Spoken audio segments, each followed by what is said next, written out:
Hello. Thanks for joining me today. I have some stories to read to you, and they are all about teddy bears. So, I'll have someone join me today.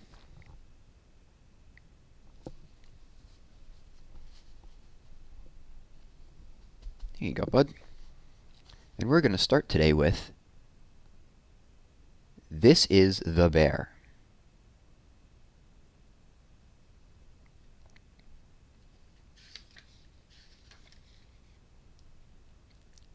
This is the bear who fell in the bin. This is the dog who pushed him in. I'm Fred. Oh no! Oh dear.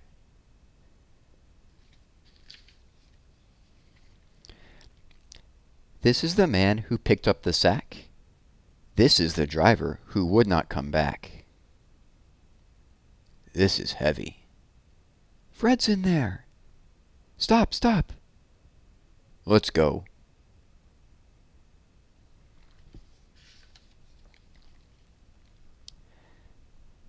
This is the bear who went to the dump and fell on the pile with a bit of a bump.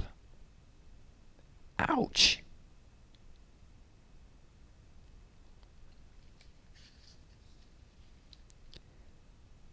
This is the boy who took the bus and went to the dump to make a fuss. Find my bear. You must be joking.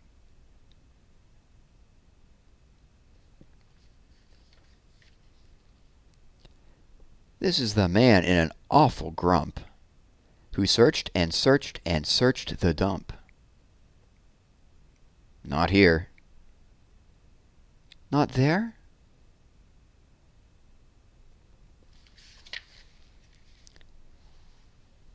This is the bear all cold and cross, who never thought he was really lost.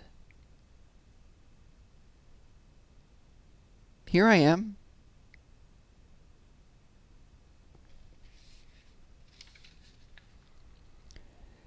This is the dog who smelled the smell of a bone, yum yum, and a can, what's that? And a bear as well. Hello, Fred.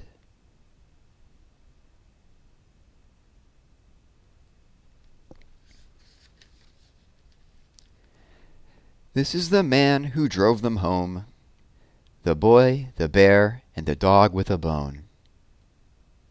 I must be nuts. I'm the champ. Good dog.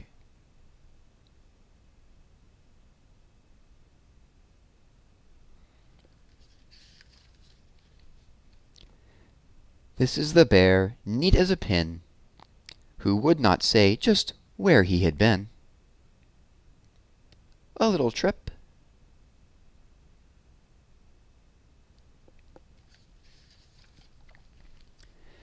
This is the boy who knew quite well, but promised his friend he would not tell. Don't tell. I won't. I will.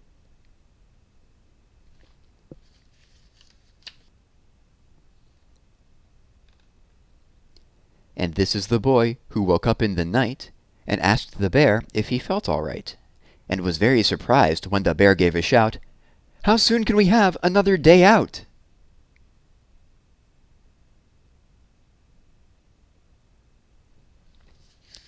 The end.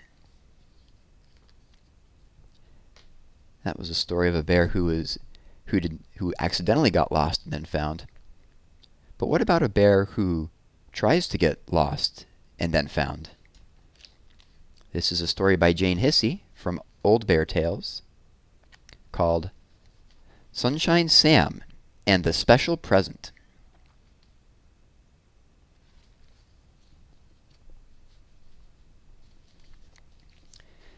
It was Christmas Eve, and Sunshine Sam, the yellow bear, sat with the other toys. They were watching the children wrapping each other's presents in bright paper.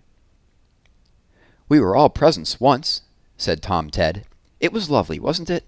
First we were wrapped up in pretty paper and tied round with bright ribbons. Then on Christmas morning we would feel the ribbons being untied and we would hear excited voices. And then we would jump out and meet all the other toys, said Sunshine Sam. And play with all the games and be hugged and taken out for walks, said Tom Ted. I'd like to be a present again, said Sunshine Sam. It would be lovely to be a surprise for someone. And there is Sunshine Sam himself.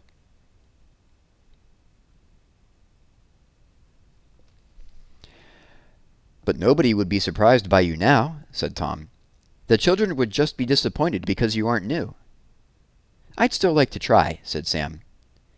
Well, you can't do it on your own, said Tom. I suppose I'd better help. When the children went to bed, Sam and Tom hid behind the curtains. Everyone looked everywhere for them, and they nearly came out when they saw how worried the children were at bedtime. We wanted them in our beds, said the little girl, Amy. Christmas won't be the same if we can't find Sam and Tom. They'll turn up, said Mommy and Daddy. Don't worry, they can't be far away. With their paws tucked up in the curtains, Sam and Tom waited and waited for Mommy and Daddy to go to bed, too. Mommy was busy hanging up Christmas cards, and Daddy was making paper chains. By the time they'd gone to bed, the two bears had given up waiting and had fallen asleep. It was still dark when they woke up, because it was very, very early in the morning. Tom peeped out from behind the curtain. Oh, Sam, Tom peeped out from behind the curtain. Oh, Sam, Santa Claus has been here already, he said. The stockings are all lumpy with presents. Will there still be room for me? Said Sam.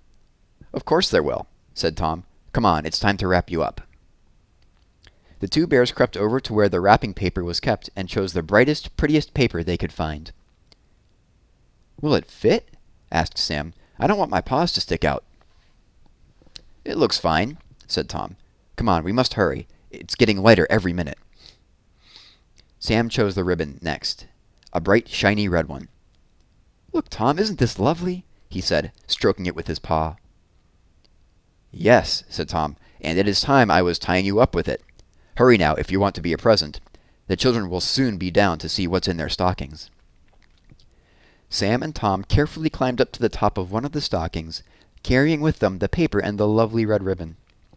Soon they found a little space between a long, thin parcel and a flat, square one. Right, Sam, said Tom. Lie down on the paper and roll yourself up in it. Sam stretched out on the wrapping paper, and Tom helped to roll him over and over. It was difficult because they kept bumping into the long, thin parcel. Soon, however, Sam began to look more like a present and less like a bear. Now it was time for the ribbon. Are you ready? Called Tom. Oh, and here's Tom. Tom the teddy bear.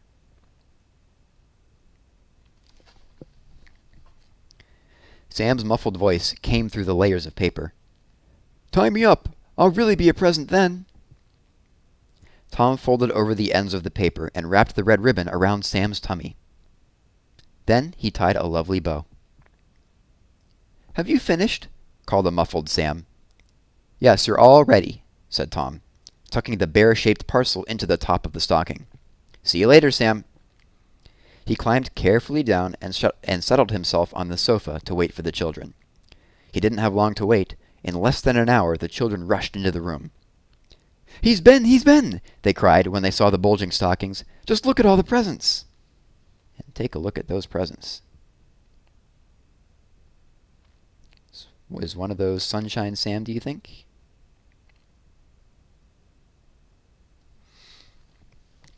They lifted the stockings down and laid them on the sofa.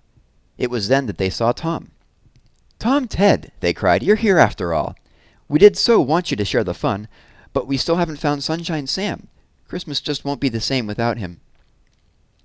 The first parcel to be opened was the long, thin one, which had been tucked in next to Sam. It's a little umbrella, cried Amy. Oh, Sam would have loved this umbrella. He could have gone for walks with me in the rain and kept his fur dry. The next present was the flat one on the other side of Sam. Probably that blue one there at the bottom. Oh, look, cried Amy. It's a lovely book. I could have snuggled down in bed with Sam to read this, but now I can't because he's lost. She reached into the stocking for the third parcel. This time it was Sam's parcel. She took hold of it and carefully lifted it out. "What pretty ribbon," she said, smiling. "I wonder what's inside." She undid the ribbon and pulled back the wrapping paper. "Sunshine Sam!" she cried. "It's you! You aren't lost! But how did you get in there? Perhaps Santa Claus found you and brought you home. Oh, I'm so happy! You're the best present I've ever had!"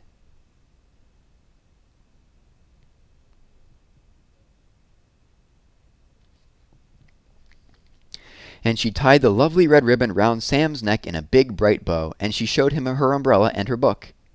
"Come on, Sam," she said. "Let's open the rest of the presents together." "You see, Tom," said Sam later on, when they were sitting quietly amidst the sea of wrapping paper, "the children really did like me being a present again. Amy said I was the best one that she has ever had." "Yes," said Tom, "that's true, but I don't think you'd better try it again. I think being surprised twice is quite enough." And that's all I have for you today. Hope you enjoyed, and I will see you next time.